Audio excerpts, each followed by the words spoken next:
Welcome to Talk Blaze, where English becomes a story and every story touches your heart. Hey, we don't just learn words, we live through them. And today, we begin a journey, not of just a queen, but a woman who refused to be forgotten. A girl born beside a river, a girl raised by power and prophecy, a girl who became Cleopatra. So close your eyes, breathe in the incense of ancient Egypt, and let the story begin. The Nile whispered that morning. It was still, too still. The kind of stillness that feels sacred, like something important is about to happen. In a marble hall near Alexandria, the queen had gone into labor. The palace was silent, not from fear, but reverence. They said the child would be special, born under a rare alignment of stars, promised by the priests, favored by the gods. And when her first cry echoed off the temple walls, it didn't sound like a baby. It sounded like a prophecy. They named her Cleopatra. Not just a name, but a legacy. She was born a Ptolemy, daughter of Pharaoh Ptolemy XII, a man who loved Rome more than his own people, a man who ruled with coin and cunning, but not love. And yet, Cleopatra, even as a child, saw what he couldn't. The way the Nile flowed through every heart. The way the farmers sang to the river, as if it were family. The way language mattered. So while her brothers learned how to rule, Cleopatra learned how to understand. Not just Greek, the tongue of her bloodline, but Egyptian, the language of the people. She was the first of her dynasty in 300 years to speak it. She would sit by the windowsill at night, watching the river shimmer under the moonlight, her little hands tracing hieroglyphs on papyrus. She learned not just to read, but to feel the stories hidden in stone, the legends, the gods, the warnings. Power, her tutor once said, is not what you take, it's what they remember. And even at 9 years old, Cleopatra understood. She didn't want to be a ruler. She wanted to be a story. But stories aren't born from peace. They are carved out of chaos. And in Alexandria, chaos always came, in the form of family. Cleopatra had many siblings, brothers with hungry eyes, sisters with hearts wrapped in silk and steel. In the Ptolemaic court, loyalty was a fragile mask. One crack, and everything shattered. Even at 10, Cleopatra learned to speak in riddles, to smile without showing too much, to listen more than she talked, because knowledge was her blade. By 14, she was walking through marble halls, with the poise of a woman twice her age. The servants bowed, the nobles watched, and her father, he worried, because Cleopatra did not wait for things to happen. She studied treaties while others danced. She debated philosophers in the garden. She rode through the desert, just to feel what the sand had to teach her. Egypt was in her bones. But Rome loomed. Her father, Ptolemy XII, was often called All-Eats, the flute player. Not for music, but for the way he danced to Rome's tune. He feted senators, paid them with Egyptian gold, and sold his own land to please them. And as Cleopatra watched him bend, kneel, fade, she made a promise. I will never let Egypt be a shadow to another man's empire. But promises are expensive. When her father was exiled, driven from his throne by whispers and coins, Cleopatra watched from the palace gates. She was 15. She held his hand as he wept, the weight of failure dripping from his beard. And when he left, he whispered to her, "Remember who you are, child. You are not mine. You are Egypt's." She never forgot. The court changed quickly. Allies turned enemies. Guards disappeared overnight. Food tasted different, heavier, quieter. And Cleopatra knew. She was no longer a princess. She was a threat. But instead of fleeing, she listened. She walked the halls like a shadow, learned the names of the cooks, the guards, the whisperers in the dark. She learned where secrets slept, and where poison was kept. Because survival, it was a language too. She began writing her own letters in secret, sending word to Rome, to Thebes, to scholars abroad. Not to beg, to learn, to grow. And at 16, with Egypt trembling under foreign debt and internal rot, Cleopatra stood in the palace garden, barefoot, her eyes fixed on the stars, and whispered to the night, If they won't give me the crown, I'll take it. And so, the girl of the Nile became something more. Not yet a queen, but no longer a child. The palace no longer whispered her name. It hissed it, like a warning, like a threat. Cleopatra was 17 now, old enough to wear silk-like armor, to smile like strategy, to bow with a blade hidden behind her breath. But in Alexandria, being smart didn't make you safe. It made you dangerous, especially if you were a woman. Her father, Pharaoh Ptolemy XII, had returned, with Roman gold and a borrowed army, but the throne had never looked smaller beneath him. He ruled again, but ruled afraid, and Cleopatra saw it, the way he flinched when messengers brought word from Rome, the way he watched his own sons too long, the way he held her hand tighter now, as if he knew time was melting. One night, in a rare moment of truth, he sat beside her in the garden. The moon was silver, the air smelled like myrrh and secrets. "I won't live much longer," he said. She didn't flinch. "You've trained me for this." "No," he said. "I taught you books, not monsters." Then he looked at her with the same eyes he once held her as a baby with. "You'll need more than intelligence to survive, child. You'll need eyes." When he died months later, he left behind a kingdom and a wall waiting to be born. His final decree: Cleopatra and her younger brother Ptolemy XIII would rule together, brother and sister, king and queen. But what sounded like balance was really the start of a battlefield, because Ptolemy was just 13, a boy in a crown too big for his brow. He didn't want a co-ruler. He wanted to rule alone. And the ones who surrounded him, old men with eyes like dried ink, they whispered poison into his ears. "A woman cannot lead an empire. She's too strong-willed. She speaks to commoners like she's one of them. And worst of all, she doesn't need a man." So the whispers became plans, and the plans became law. One morning, Cleopatra woke to silence. No attendants, no guards, no breakfast, no letters. She opened her chamber doors and found herself surrounded by soldiers. Not her own. The scroll read like ice. By order of His Majesty Ptolemy XIII, Cleopatra is no longer recognized as co-regent of Egypt. Stripped, erased by her own brother. She didn't scream.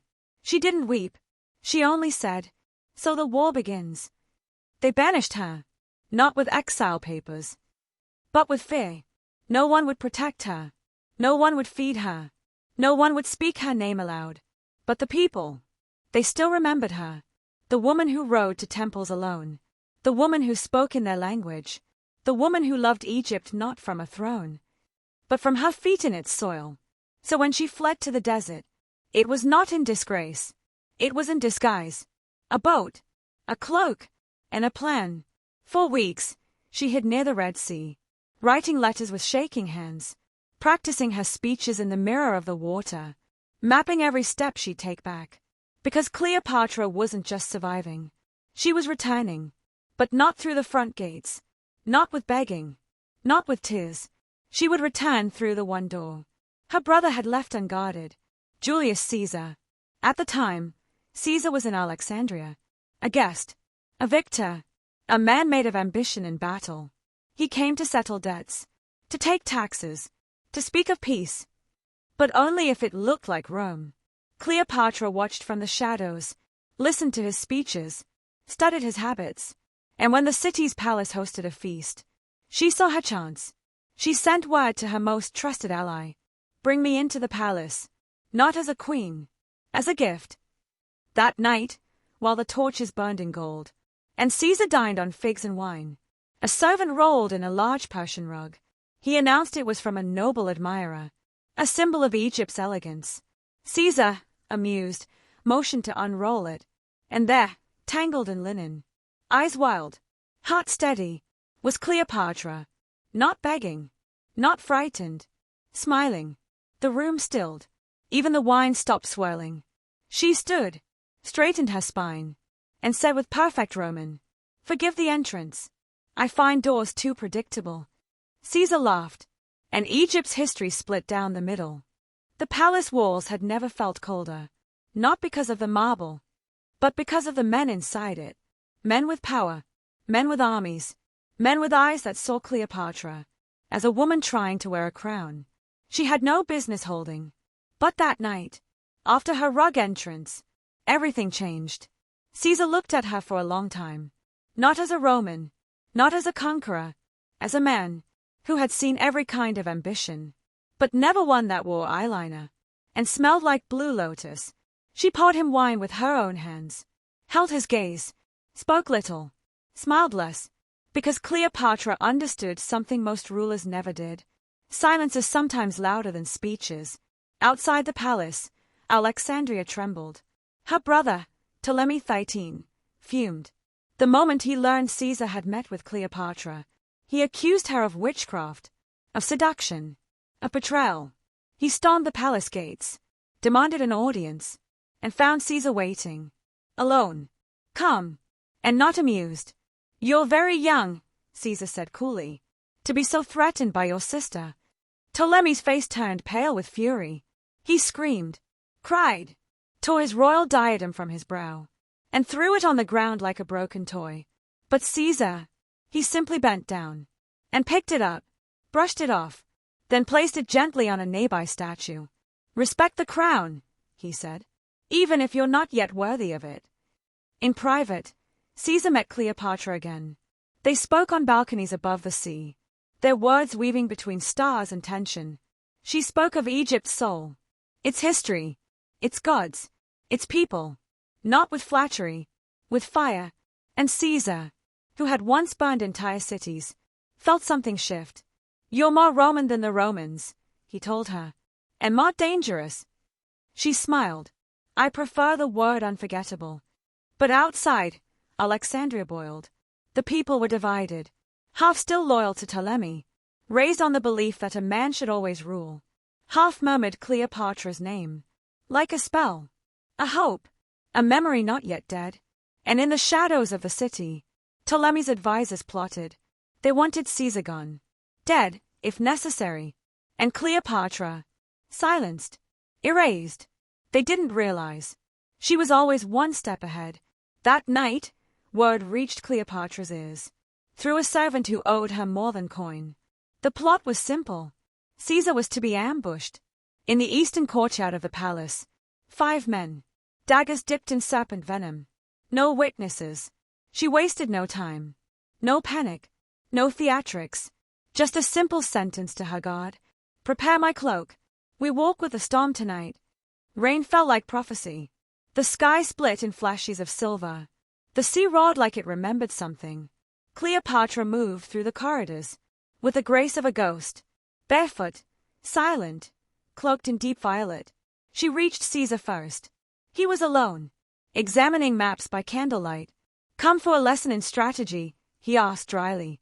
"No," she replied. "I came to keep you alive." Then she told him every detail. And for the first time, Julius Caesar, the man who never flinched, looked at her like a soldier looks at a comrade, with respect. The ambush failed. Of course it did. Caesar's men were ready. The assassins were caught, executed by sunrise. And Ptolemy, he vanished, fled the palace, with a caravan of gold, and a heart full of fear. The people of Alexandria awoke to smoke in the air, and whispers in the streets. "Ptolemy is gone," they said. "Rome controls the palace." But what of Cleopatra? And then, she appeared, at the palace balcony, not veiled, not hidden, draped in white, wearing her father's broad collar, eyes lined like hawks, and beside her stood Caesar, not as a lover, not yet, as an ally. She raised her voice, not to yell, but to claim. "I do not come to take what isn't mine. I come to keep what is Egypt's. Her honor, her dignity, her future." And the crowd? They didn't cheer. Not at first. They stood silent, listening, remembering. And then, a woman near the front stepped forward. She placed her hand over her heart, and bowed. Then another, and soon, hundreds bowed beneath the stormy sky, not to a general, to a queen. That night, Caesar and Cleopatra sat alone. The palace was still. Only the sea moved. He poured them wine and said, "You saved me." She tilted her head. "No," she replied softly. "I saved Egypt." In every great story, there is a moment the world doesn't see clearly. A moment when history forgets the details and focuses only on the outcome. But Cleopatra, she was the details, and she never forgot. The days after her return to the palace were heavy with incense, negotiations, and watchful eyes. Some whispered that she had bewitched Caesar. Others said she had seduced him like a siren from the Nile. But the truth, it wasn't magic. It wasn't even romance. It was recognition.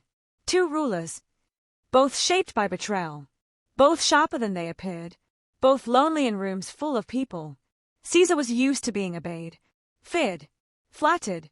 But Cleopatra, she didn't flinch when he disagreed. She didn't bow unless it suited her. She spoke to him like an equal. And that was new. They began to walk the gardens together. No gods, no politics, just two minds unraveling in the shade of mo trees. He told her of Rome's chaos, the Senate's hunger, the backroom deals, the blood he waded through to wear his laurel wreath. She told him of her family, how her sister smiled with knives, how her brother exiled her with a scroll, how she had learned to survive silence before she ever spoke in public. One evening, he looked at her, really looked. "You should have been born in Rome," he said. "You would have taken the city in a week." She smirked. "I don't take cities, Caesar. I make them remember me." Still, Alexandria was not quiet. Ptolemy XIII had vanished. Yes, but not far. Word came by falcon. He was gathering men outside the city, preparing for war. And Caesar, for all his power, had only a few legions in Egypt. His real strength was political, not military here.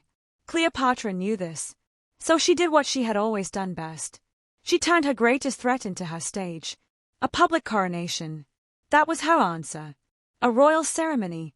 To name herself queen. And declare her brother co-ruler once again. A symbol of peace. Of restoration. Of Roman approval. It would be dramatic. Expensive. Dangerous. But also impossible to ignore. And Cleopatra, she understood that power only exists if people believe in it. The day of the coronation, the city held its breath. The temple of Isis was lit by torchlight. Hundreds gathered beneath the white stone archways, heads covered, hearts pounding. No one knew how Cleopatra would appear. Some expected her veiled, humble, apologetic. Instead, she arrived like myth, draped in gold thread, a collar of lapis and turquoise at her neck, her eyes kohl-lined like a falcon's wings. A cape of deep blue shimmered behind her, stitched with stars, and on her brow, the vulture crown of Upper Egypt, and the urea serpent of Lower Egypt. Together, as one, the people gasped, not in fear, in awe. Behind her, Caesar followed, not in front, not beside, behind. A subtle message, to all who watched. This was not Rome's puppet. This was Egypt's queen. She stood before the high priest, raised her chin. "I am Cleopatra Philopator," she said, "daughter of Ptolemy, servant of Isis, queen of the two lands, and guardian of the Nile." The crowd roared. That night, the city did not sleep. Music echoed through stone corridors. Feasts stretched until dawn. Poets spilled new verses into wine. And in a quiet garden alcove, Cleopatra sat beneath a fig tree, barefoot, glass of sweet date wine in hand. Caesar found her there. No gods, no crown, just her. He sat beside her, close, but not too close. The air between them was thick, not with perfume, but possibility. They talked for hours, about gods, about stars, about Rome and Egypt, two civilizations on different orbits, spinning toward each other like fate. At one point, Caesar reached over and took her hand, not forcefully, not like a Roman, gently, curiously. And Cleopatra, she didn't pull away. It was not love, not yet, but something was starting, something complicated, strategic, magnetic. And in Cleopatra's mind, a new plan began to form. Because alliances are one thing, but legacy, That required something more. Power doesn't announce itself with trumpets. Sometimes, it arrives in quiet moments. A new signature on a royal scroll. A footstep that echoes a little louder. A look exchanged between rulers that makes the whole court pause. Cleopatra was no longer a whisper in the palace. She was its center, its fire, its future. The morning after her coronation, Egypt woke to a new era. Every temple flew new flags. Scrolls were rewritten. Coins were minted. For the first time, they bore not just the face of a pharaoh, but a woman. Her hair wrapped in the royal headdress. Eyes sharp. Lips unbowed. Cleopatra VII. Regina Aegypti. Queen of Egypt. She ruled alongside her brother, yes, Ptolemy XIII. But only in name. In truth, the city knew who was leading now. She sat on the golden throne with Caesar standing behind her. His arms crossed. His face unreadable. But his presence unmistakable. It was more than symbolism. It was strategy. Together, they restored order to a fractured kingdom. They ended the riots in Memphis. They renegotiated taxes with the grain merchants. They rebuilt the burned docks along the Nile. And Cleopatra, she traveled, not just to temples and palaces, but to villages, farms, flooded roads where oxen dragged heavy carts. She listened. To farmers, to mothers, to priests. She spoke in Egyptian, their language, and they responded not with bows, but with trust. Meanwhile, Caesar took residence in the palace gardens, writing letters to Rome, drinking Egyptian wine, and watching Cleopatra like she was a question he couldn't stop asking. Their connection deepened, not because it was inevitable, but because it was earned. She challenged him, debated him, laughed when he quoted Homer, and countered with lines from the Book of the Dead. He once told her, "You make me feel like a student again." She replied, "Good. Even emperors should remember how to learn." And soon, the private moments outnumbered the public ones. They dined alone, took boat rides by moonlight, sat in silence beneath the stars, shoulders touching, saying nothing, because nothing needed to be said. But not everyone celebrated their closeness, especially not Rome. News traveled fast, and scandal traveled faster. Senators gossiped. Allies warned Caesar of distraction. His enemies, already sharpening blades back home, called her a harlot, a witch, a foreign trap. They saw her not as a ruler, but as a woman who dared to influence a Roman man. And that was unforgivable. One day, a message arrived from the Senate. Not a greeting, not a request, a warning. Return, or risk all you've built falling behind you. Caesar sat with a scroll in silence. Cleopatra watched him. "Will you go?" she asked. He didn't answer right away. Then, "Rome is louder than Egypt, but it's not as clear." She reached for his hand, held it. "Then take what you've learned here, and remind them what clarity sounds like." Before he left, they sailed the Nile together. A private voyage, a final breath before parting. On that boat, beneath linen canopies and rose-scented breeze, their bodies finally caught up to their hearts. The first kiss wasn't rushed. It was certain. And when he left Alexandria days later, she stood at the dock, hand resting on her growing belly, a secret blooming quietly beneath her royal robes. She was alone again, but not abandoned, because she wasn't just ruling anymore. She was becoming something larger, a myth in motion, a queen, with the future of her kingdom growing inside her. The Nile moved slower that summer, as if it, too, was waiting for the return of Caesar, waiting for the next storm, waiting for a child not yet born. But Cleopatra, she didn't wait. She prepared. Her belly grew round beneath the folds of silk, a gentle curve that whispered to the palace, "A new future is coming." Servants moved quieter around her. Advisors bowed deeper. Even the air seemed to shift, as if Egypt itself was leaning in, to listen to the heartbeat inside her. The queen was pregnant, not just with a child, but with symbolism, with scandal, with a future that tied Egypt and Rome together like never before.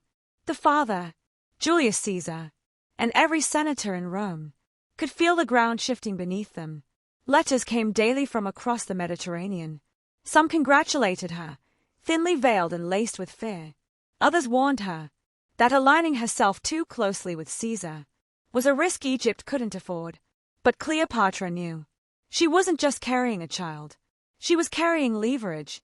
As her pregnancy progressed, she retreated from court life for a time.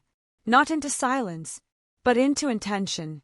She spent her days in study, revisiting Egyptian birth rituals, praying to Isis, reading dreams as if they were maps. She walked through the palace gardens barefoot, the soles of her feet pressing into the earth, as she whispered to the child in her womb, "You are not just my son. You are Egypt's answer, a bridge between two empires." And when the day came, when labor gripped her in the middle of a blue-tiled chamber, fragrant with lotus oil and tension, she didn't scream. She gritted her teeth, gripped the hand of her most trusted maid, and pushed like a queen. At dawn, the cries rang out. Sharp, sure, alive. A boy, with dark curls and fists already clenched like a ruler. She held him close, sweat on her brow, fire in her eyes. "You will be called Caesar Ion," she whispered. "Little Caesar, son of the Nile, and heir to something greater than thrones." The palace celebrated with restraint. The priests offered blessings. Musicians played softly in the halls. But no proclamations were made in the streets. Not yet, because this birth, this child, was a chess move, not a festival. Every whisper could be a weapon, every celebration a signal to Rome. She sent word to Caesar in a scroll wrapped in silk. "He has your eyes, and my stubbornness, and he will be watched by the gods themselves." No reply came for weeks, and when it finally did, it was just one sentence. "Raise him strong. The world is not kind to kings." But Cleopatra didn't need kindness. She needed clarity. So she made a decision. Caesar Ion would not be raised in the soft folds of royal luxury. He would learn languages. He would study geography and warfare. He would walk through Alexandria as a boy, not a symbol. And most importantly, he would learn Egypt, its people, its spirit, because he would not be Roman, and he would not be Greek. He would be hers. Still, the world watched. Rome muttered. Caesar's allies grew anxious. His enemies, furious. They called the child a bastard, a threat to Caesar's adopted heir, a spark that could ignite a civil war. And Cleopatra, she smiled, because every time they spoke his name in anger, they gave him power. She returned to court months later, wearing white robes stitched with gold thread, Caesar Ion in her arms. She did not explain herself. She did not beg approval. She simply sat on her throne, her child sleeping against her chest, and said, "The future has already begun. Either you follow it, or it will leave you behind." Rome smelled like wine and betrayal. Even across the sea, Cleopatra could feel it.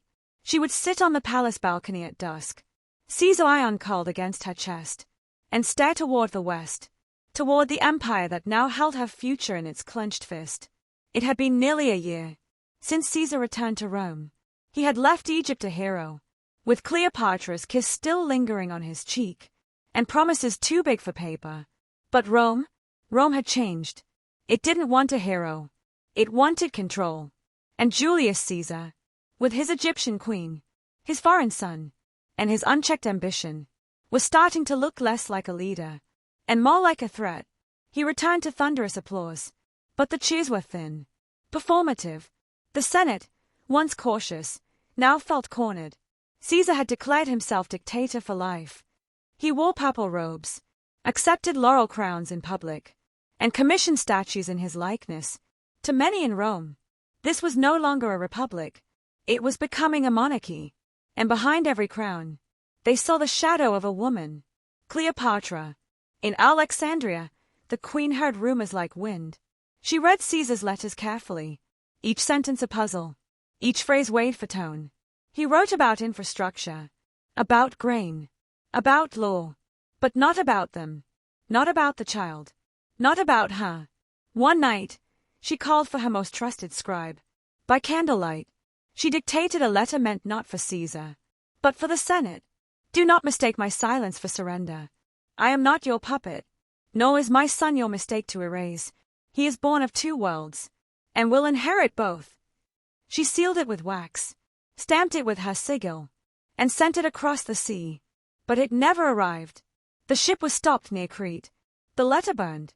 By whose hand? Cleopatra never learned. But she knew. Rome was trying to erase her. Meanwhile, in the marble halls of the Senate, daggers were being counted. Not by thieves, not by rebels, by men in togas, men who once called Caesar brother, men who dined at his table. They whispered names like Brutus, Cassius, Simba, and on the Ides of March 15th, 44 BC, they struck. It was not quick, not clean. It was brutal. 33 wounds. One emperor. One silence that swallowed the city. They left him on the Senate floor, blood mixing with dust, his robes soaked with betrayal. Cleopatra awoke that morning to silence. No wind, no birds, just a scroll on her table, with a red seal she didn't recognize. She broke it, read the words, and did not breathe for a full minute. Caesar is dead. The world fell sideways, not with sound, but with weight, like someone had pulled the moon out of the sky. She sent the child away immediately, to the temple at Philly, guarded by priests and armed loyalty. She locked herself in her chambers. No food, no counsel, only memory.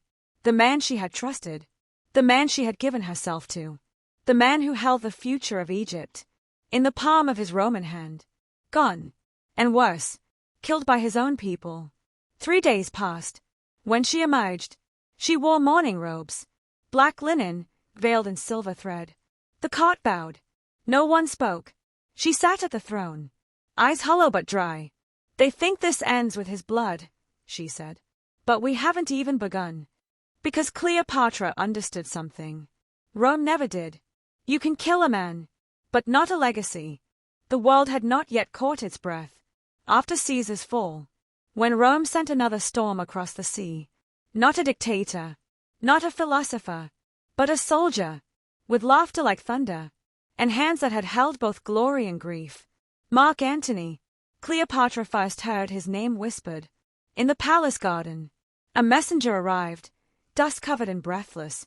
He is coming, he said, with Roman flags and Roman intentions. She didn't flinch, didn't ask why. She only nodded, and returned to her papyrus scrolls. Then let him come, she said. Let him see what Egypt does to men who think they've seen everything. Mark Antony was no Caesar. He didn't enter with subtlety. He didn't offer polite diplomacy. He crashed into Alexandria, like a lion that had just remembered it was hungry, sailed into port with crimson sails, blaring horns, and a ship carved with gods. He threw banquets before meeting the queen, drank local wine like water, danced with musicians, flirted with gods. And yet, he asked, again and again, where is she? Cleopatra made him wait, not out of pride, out of calculation, because Antony was a man who moved quickly, a creature of fire. But she was the Nile, slow, deep, unpredictable. When they finally met, it was at twilight. She stood at the center of a floating pavilion, anchored in the river, wrapped in gold linen that shimmered like flame. Perfumed smoke curled around her. Musicians played flutes laced with longing. And when Antony stepped aboard, boots heavy, grin wide, their eyes met, and the world tilted. He didn't bow. She didn't offer her hand. They just looked, like two storms studying each other's clouds. So, he said, you're the one who turned Caesar into a poet. And you, she replied, must be the one Rome sent to try and tame me. A beat of silence. Then he laughed. The sound was rough, warm, and completely real. And for the first time in months, Cleopatra smiled. That night, they dined under the stars. No politics, no titles, just wine, riddles, and a slow-burning curiosity. He told stories of battles lost and won, of horses, of childhood. She asked questions no one else dared ask. When do you feel most like yourself? He paused. When I'm not pretending to be Caesar. She raised her cup. Then don't pretend. In the days that followed, Alexandria changed. The city leaned toward laughter again. Torches stayed lit long into the night, and rumors began to bloom like jasmine on the breeze. He stays in her chambers. He drinks only Egyptian wine now. She teaches him to speak like the gods. But it wasn't just romance. It was something else. 2 rulers, 2 worlds, and a pull between them. That felt less like temptation, and more like inevitability. Antony did not ask for control. He admired it. He let her speak first in council. He bowed, not as a Roman, but as a man who understood power, when he saw it walking barefoot through columns. "You make ruling look like art," he told her once. She looked up from a scroll. "That's because it is." Still, Rome watched, and Octavian, Caesar's adopted heir, grew restless. He sent letters, warnings. Antony forgets his place. He forgets Rome is watching. But Antony, he tore the letters in half, and fed the scraps to the fish in the palace pond. "Let them watch," he said. "I'm not theirs anymore." One evening, as rain whispered against the marble, Cleopatra stood on the palace balcony, a cup of honeyed wine in her hand. Antony joined her. No crown, no armor, just him. They didn't speak for a while. Then, "You know," he said softly, "I didn't come here to fall in love." She didn't look at him. "And yet," she replied, "here you are." Alexandria had seen parades before. Pharaohs riding in chariots, temples flooded with petals, crowds swaying in incense and song. But never like this. Never them. Cleopatra and Mark Antony rode side by side. Not behind guards. Not hidden behind veils. Together. He wore Egyptian linen over Roman bronze. A blend of East and West. Sunlight and sword. She wore the blue crown of pharaohs, a cobra rising from her brow, a cloak stitched with golden lions trailing behind her. And as they passed through the streets, the people bowed. Not out of fear. Out of awe. It was no longer a question. They were no longer whispers in hallways, or rumors traded in shadows. They were real. Rulers. Lovers. Unapologetic. And Alexandria belonged to them now. Together, they formed a council that began reshaping Egypt, and more. They reformed the grain trade, funded libraries, built schools and restored temples left to crumble. And all the while, they planned, not just for Egypt, for dominion. Cleopatra dreamed of her son, Caesar, one day ruling both Rome and Egypt. And Antony, he dreamed of freedom. From the Senate, from Octavian, from the ghost of Caesar. Together, their dreams began to look less like fantasy, and more like a blueprint. They held court on the water, on a royal barge that floated like a myth down the Nile. The air was filled with harp music and fig blossoms, perfumed smoke and laughter. No Roman ever ruled like this. No Egyptian ever loved like this. But not everyone bowed. Not in Rome. Not Octavian. He watched from afar as his fellow triumvir, Mark Antony, slipped deeper into Cleopatra's orbit. And what frightened him most was not the love, it was the loyalty. Antony began dressing like an Egyptian noble, referring to Cleopatra as Queen of Kings, announcing land grants to her children. It wasn't flirtation anymore. It was foundation. And Octavian saw the writing on the wall. He called Antony a traitor, declared him lost to Roman virtue, and whispered, again and again, to the Senate, "He's giving your land to her children. To Egypt. To her." The senators murmured in agreement, but they didn't move. Not yet, because they knew what Cleopatra and Antony were building was dangerous. Meanwhile, in Alexandria, the lovers were not hiding. They dined in public. They raced horses through the desert. They read poetry by the sea, barefoot, unarmored, untamed. One day, they held a ceremony, a mock wedding, but only in name. No priest, no scrolls, just firelight, just them. Cleopatra wore obsidian and emerald, a ring carved in the shape of a lotus on her finger. Antony wore nothing but a lion's pelt over his shoulder. And as the musicians played low, they pressed their foreheads together, breathing each other in like truth. "What happens if Rome comes for us?" she asked. "Then let them come," he answered. "Let them try."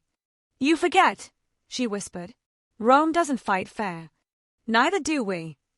That night, they made love, like it was the last time. like wool weighted in the next breath. And maybe, somewhere in their bones, they knew it did, because the closer they danced, the louder the drums of conflict became. Rome was stirring, Octavian was rising, and somewhere across the water, ships were being built.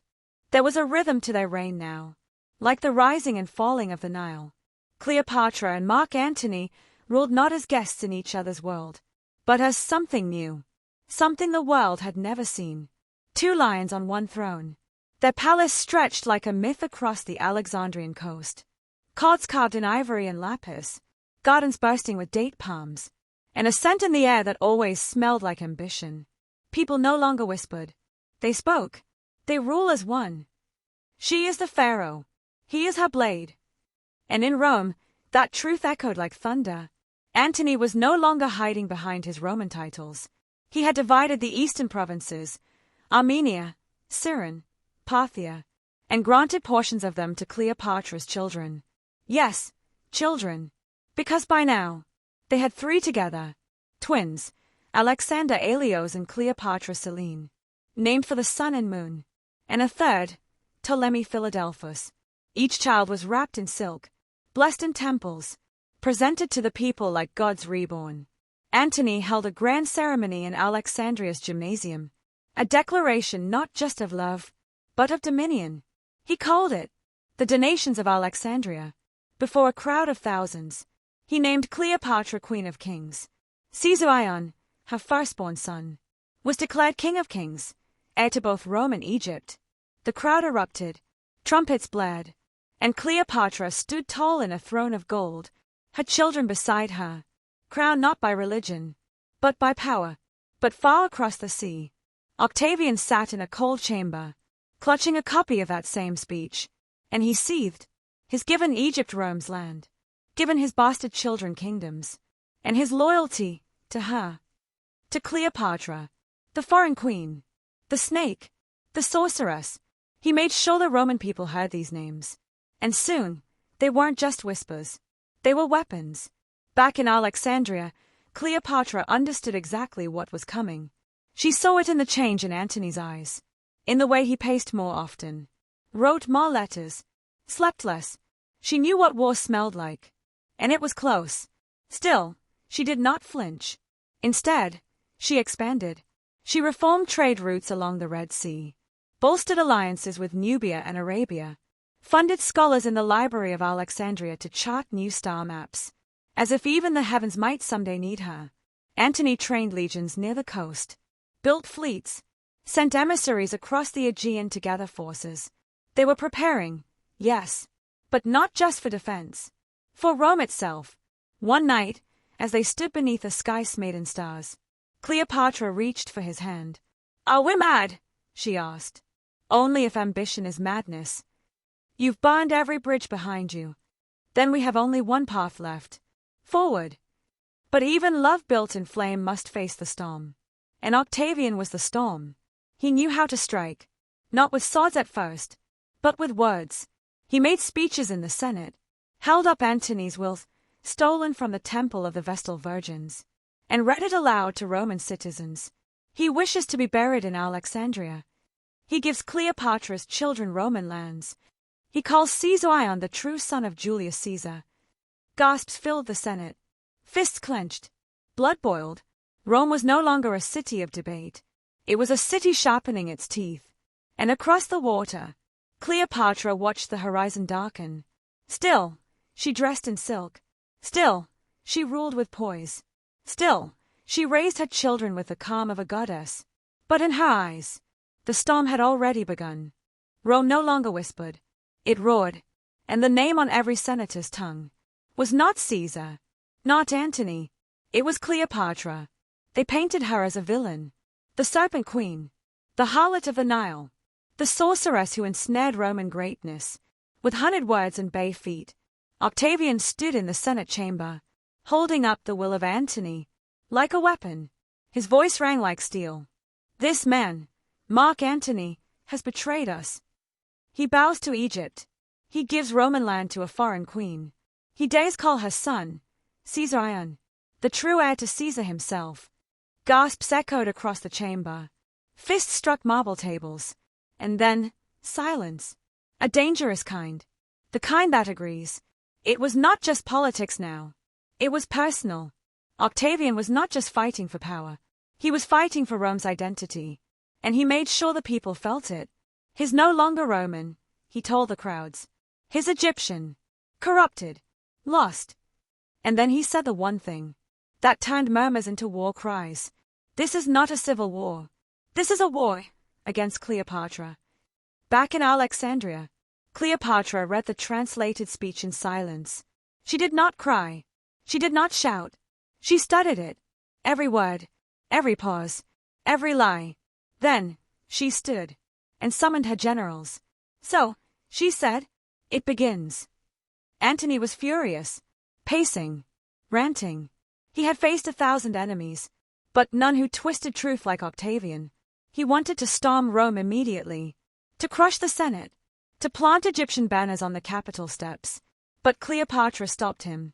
If we march blindly, we play his game, she said. Let him declare war. Let him come to us. Egypt will be ready. And so they prepared. Ships were built. Alliances forged.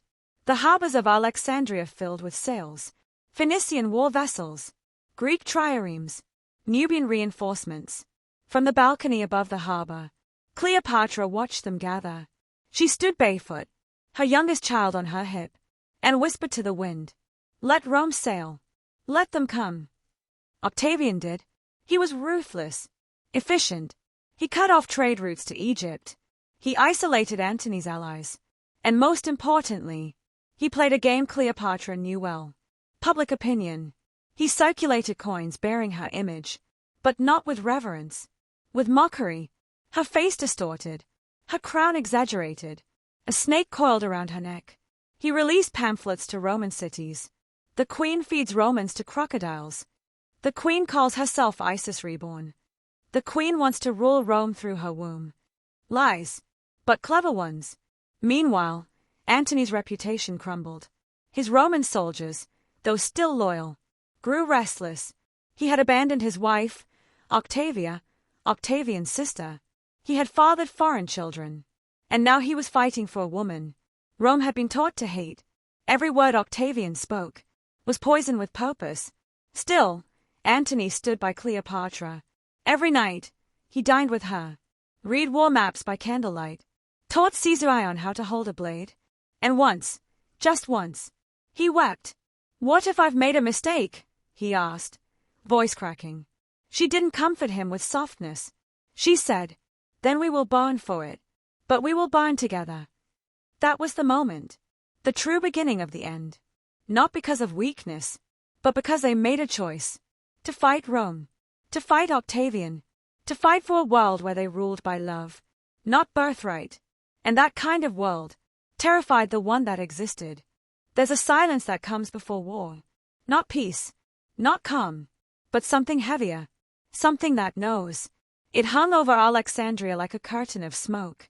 Birds flew lower, the sea moved slower, even the musicians played softer. Because everyone knew. The war was coming. Cleopatra stood alone in the map room.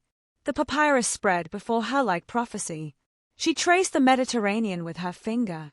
From the coast of Egypt, through Crete, up toward Greece, and finally, Rome, where Octavian waited, where his fleets had begun to move. Like teeth in the dark, Antony entered quietly, his armor only half-laced, his face worn, not from age, but from decision. "He sails from Brundisium," he said. She didn't ask how he knew. She only nodded, then let the sea speak. Together, they stepped out onto the palace balcony. Below, the harbor was alive. Dozens of ships, banners flapping in the wind, each bearing the twin cobras of Egypt and the eagle of Antony. It was an unnatural alliance. A Roman general leading a foreign navy, a pharaoh who called herself Isis. But what they had built was real, and Rome was terrified of real things. Their fleets gathered near Actium, a narrow strait on the western coast of Greece, strategically vital, dangerous, unforgiving, perfect. Antony took command of the army. Cleopatra, the navy. She had personally overseen the construction. of nearly 60 ships, each one long, fast, and carved with Egyptian gods at the helm. Her flagship was massive, a floating temple with sails dyed crimson, and decks that glimmered in the sun like gold. Before departure, she addressed the fleet herself. No robe, no crown, just armor, braided hair, and a voice that didn't shake. "This is not a war of land," she said. "It is a war of memory. They want our names forgotten. They want our sons erased. But we will remind them. Egypt remembers everything." And the soldiers, Roman and Egyptian alike, roared. But Octavian, he was already moving. His admiral, Agrippa, was brilliant, a quiet strategist who studied tides like they were language. He knew where Antony's ships would sail. He knew their weakness, and he was waiting. As Antony and Cleopatra's fleets approached Actium, the sea thickened with mist. From their high perch, Cleopatra watched shadows on the horizon. Sails. Dozens. Then hundreds. "There," she whispered. A pause. "They are here." What followed were 3 days of tense positioning. Scouting. Bluffing. Circling like wolves. At night, campfires dotted the coastline. Like stars had fallen to earth. Antony reviewed his legions by torchlight. Cleopatra sharpened strategy. With her naval captains, most of whom were men, who had never taken orders from a woman before. They listened now, because she didn't just speak. She commanded. And then, the morning came, the one the sea had been holding its breath for. September 2nd, 31 BC. The sky was cloudless, the wind cold, the water still. Perfect. Terrifying. Cleopatra dressed slowly, layer by layer, not in linen, but in armor, gold-plated breastplate, ivory braces, a cobra crown polished to gleam in the sun. She tied her own sandals. No handmaidens, no mirrors, just her. Antony kissed her forehead. "I love you," he said. It wasn't desperate. It was certain. And she, the woman who had learned to guard her heart like a treasure, finally said it back. "Then fight. Not for Rome. Not for me. For what we've built."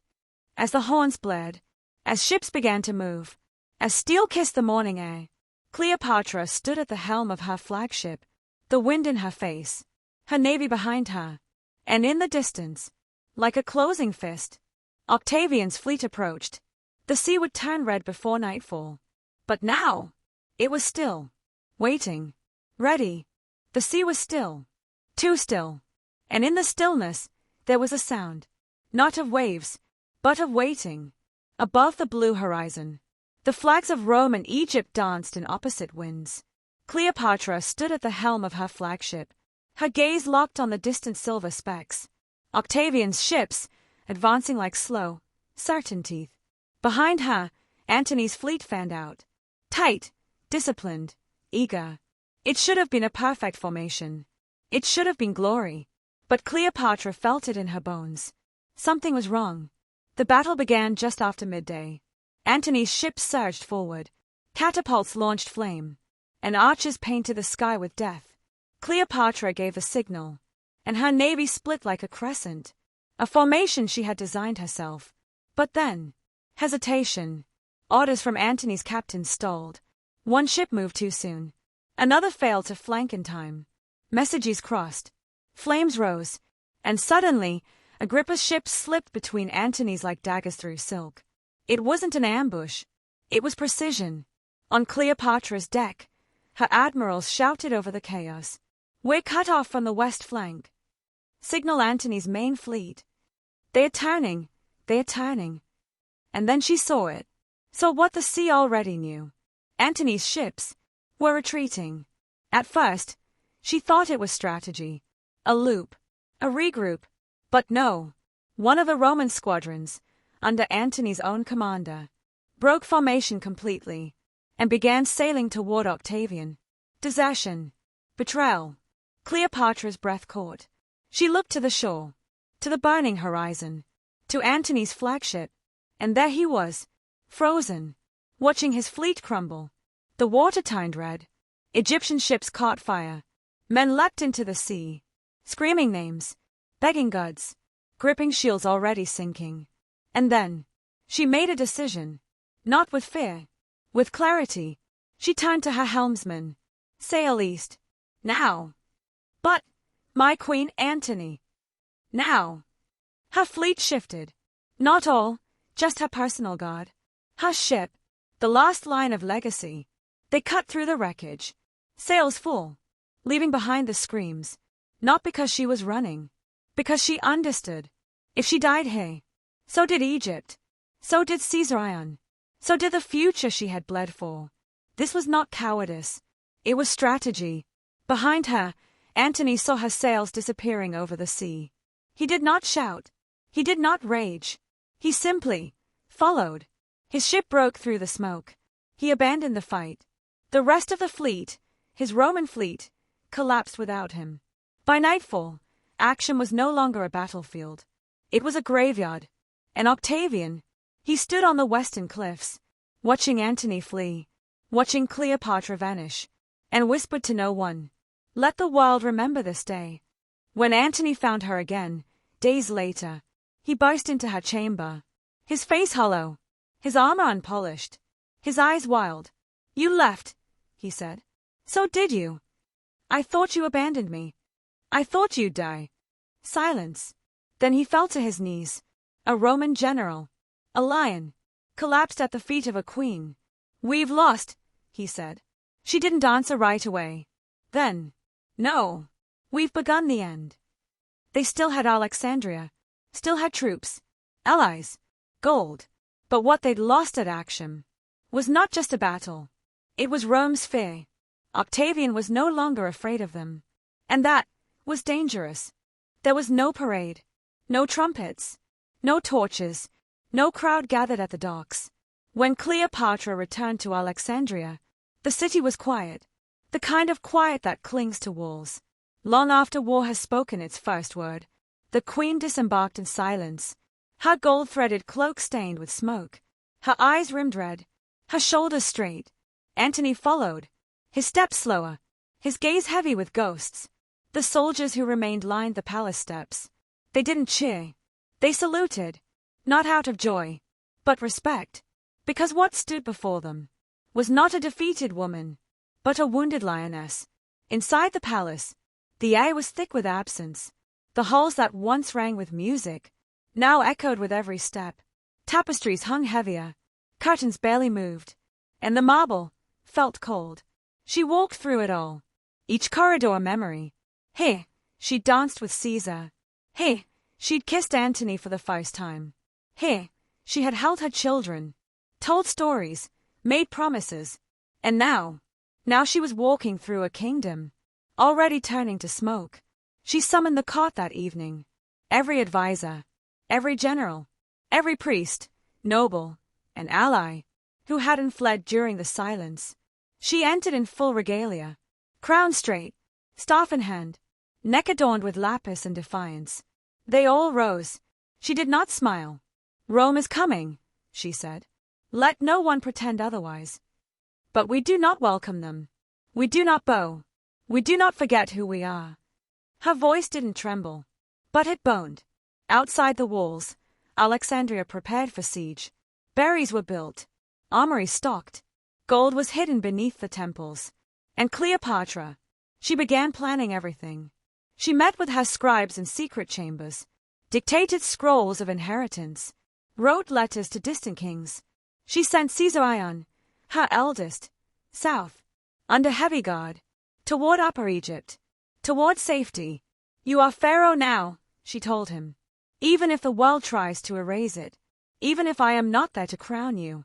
He cried, not loudly, the way only sons do, when they finally see their mother, not as a goddess, but as a woman.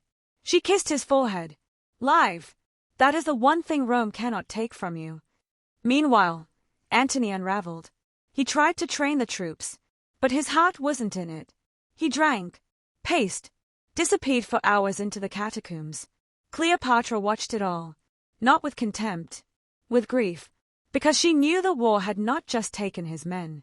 It had taken his purpose. He had lost Rome, and for all his defiance, it still lived inside him. One night, she found him in the old war room, staring at a map of Rome's new movements. His armor sat beside him, untouched. He didn't look up when she entered. "He'll reach us in weeks," he said. She nodded. "Then we use the time." "For what?" "For dignity." He laughed. "Dry. Empty. We've lost." She walked to him, lifted his chin. "No, we're not dead yet." But something had changed between them. Not the love that still hummed quietly, but the balance. Cleopatra was no longer his equal in power. She was his anchor, the one still holding the line. While the tide pulled everything away, the city outside felt it too.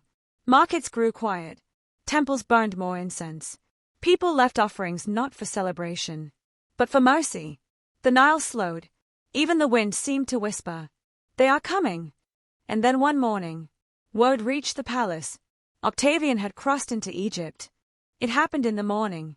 No drums, no trumpets, no warnings, just a whisper. Cleopatra is dead. A rumor, slippery, fast, cruel. It leaked from the mouth of a servant, passed to a guard, and spilled into the corridors like spilled oil. Impossible to gather back. It found its way to Antony. Mark Antony, general of Rome, victor of battles, lover of the Nile. He was pacing the stone courtyard, half dressed in armor, half lost in silence. He had not slept. Not really. How could he? Octavian had entered Egypt.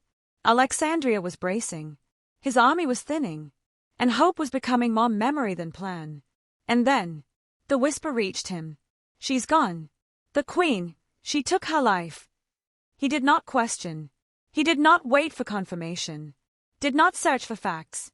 He believed it, because the world felt colder the moment he heard it. He staggered, his breath caught, and suddenly, his body felt too heavy to carry a heartbeat. He climbed the steps of the old tower, the same one he used to watch her ships sail into harbor, wrapped in silk and prophecy, the day he first fell in love with a woman who ruled with her eyes. The sun was high, the sky, blinding blue. Too perfect, too cruel. And there, in the highest room, surrounded by dust and wind, he whispered the last thing he would ever say to the world. "I will not live in a world without her." Then, steel, drawn, lifted, pressed, and pushed. Not gently, not clean.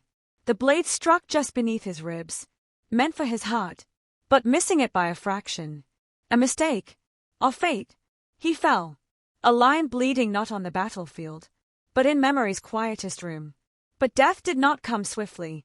He gasped, eyes wide, blood poured like confession. Then, a cry, boots, shouts, a rush of voices. One soldier, then three. They burst into the room. "She's alive. My lord, Cleopatra lives." Too late, not for saving, but too late to undo the wound he had given himself. Antony coughed, tried to speak. His men didn't wait. They wrapped his broken body in cloth, lifted him as gently as warriors can, and ran. Through the city, through gates cracking under tension, through fire-colored dusk, back to the palace. To her, Cleopatra waited in the inner courtyard, barefoot, still crowned. When she saw them carrying him, her hands did not rise to her mouth. She did not scream. She simply moved forward, like a tide, her voice steady. "Bring him to me." They laid him at her feet. His face was pale, his lips trembling, his chest lifting, barely. She knelt, took his head in her lap, stroked his brow, pressed her cheek to his. His eyes opened, heavy, fading, but filled with her. "You live," he breathed. "I do," she whispered. "They said." "I know." Tears streaked his temples. "Forgive me." Her fingers touched his lips. "There's nothing to forgive. You loved me more than Rome ever did. You were mine, and that is all a man can be." He managed a smile. "Then let me die, hey." "You already are," she whispered, holding him closer. "But not alone." And with that, his breath left him. Mark Antony, general, father, lover, the lion, gone. She did not scream, did not collapse. She held him. 4 hours, until the stars came. until the city below went still, until her dress was soaked in red and memory. Then she rose, stepped away from his body, climbed the palace stairs alone, all the way to the roof. There, beneath the sky, she stayed at the stars, as if trying to find him among them. She whispered his name. Once, just once, then turned, and walked inside. She was no longer a queen beside a king. She was the last of them, the final chess piece still standing, and Octavian was already at the gates. The palace was too quiet. Even the wind moved softly, as if mourning with the walls. Cleopatra sat in her chamber, the same one where she once nursed Caesar Ion, once wrote treaties by moonlight, once laughed with Antony in the garden breeze. Now she sat alone, wrapped in white, gold still heavy on her arms. But her crown lay on the table beside her, not abandoned, offered. Octavian had arrived, not with fire, but with precision. He marched through Alexandria's gates, as if it had already surrendered, and in a way, it had. The people didn't resist. They watched. Some wept, some bowed, most just stood still, like statues made of consequence. He entered the palace on the third day, walked its marble floors with Roman boots, sword at his side, cold in his chest.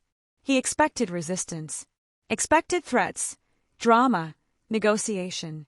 Instead, he found her, waiting, dignified, poised, alive. She didn't kneel, didn't rise. She simply looked at him and tilted her head. You've come for your trophy. He didn't answer. You want to leave me in chains, parade me through Rome. Let them mock the woman who made Caesar bow and Antony burn. Still, silence. Then he spoke. You're not a goddess, Cleopatra. You bleed. You lose. Your children will be raised Roman. Her fingers curled around the armrest, tight, and Caesar Ion. A beat. Then, casually, he's no son of Caesar. That fiction dies with you. She smiled, the kind that doesn't reach the eyes. You think you've won. I know I have. He turned to leave, prepare for travel. You leave for Rome at dawn. And he was gone. She didn't move for a while. Just Saturday. Let the weight settle. And then, she stood, walked to the mirror, stared at her own reflection. Not the queen, not the lover, not the mother, just a woman who refused to be caged. Later, she bathed. Slowly, ritually, she anointed her skin with oils of rose and frankincense, wore her white linen gown, pure, symbolic, braided her hair with strands of gold, painted her lips, her eyes, her cheeks, as if meeting the gods themselves. To the servants who remained, she spoke gently. You have served me well. Leave now. Let my ending be mine. They wept. They obeyed. Then, from a quiet basket in the corner, she drew her final weapon. Not a blade, not poison. A snake. The asp. Sacred. Deadly. Silent. She lifted it gently, whispered to it like an old friend. Come. Let us be legend. She sat near the window. The Nile glistened below, carrying the light like memory. She took the asp in her hands, pressed it to her bare skin, and waited. It bit. Soft. Fast. And soon, the venom bloomed. When the guards entered, the chamber was still. She lay on a velvet couch, head tilted, crown placed back on her brow. A statue. A goddess. A queen in her final act of defiance. There were no chains, no parades, no Roman applause, just silence and sovereignty. Octavian stood over her body. He expected relief, maybe satisfaction. But what he felt was small, because Cleopatra hadn't died. She had chosen, and that is what history could never steal. They say she was buried beside Antony, wrapped in linen and lotus, in a tomb no man has found. Maybe they never will. Maybe that's the point. Because some rulers are made for stories, others are made for eternity. And so ends the saga of Cleopatra, Blaze. She was the last pharaoh, the last queen, the last voice of Egypt before the world changed forever. She ruled with passion. She lived with fire. She died with power. Thank you for walking this journey, for feeling with us, for learning with us. and for remembering her, not as a victim of Rome, but as a woman who shaped history. Until next time, keep learning, keep feeling, and let English take you places